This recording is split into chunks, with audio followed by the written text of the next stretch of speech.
Maraming nanay pinipiling magtiis sa isang relasyon na hindi niya deserve para lang manatiling buo ang kanyang pamilya. Totoo ba yan? May mga babae, hindi na niya deserve ang isang relasyon, pero pinipili niya mag-stay doon para lang manatiling buo ang pamilya ng kanyang anak. May mga nanay, kahit hindi niya deserve ang isang trabaho, kahit hindi para sa kanya, pinagtsatsagaan para sa kanyang mga anak. At may mga nanay, kahit hindi na para sa kanya ang isang sitwasyon, titiisin niya yung para sa kanyang mga anak.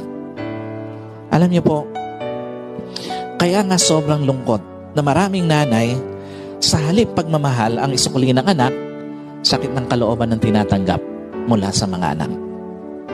Sobrang lungkot na maraming nanay sa halip pagkilala ang isukli ng mga anak, sakit ng kalooban ang sinusukli ng mga anak.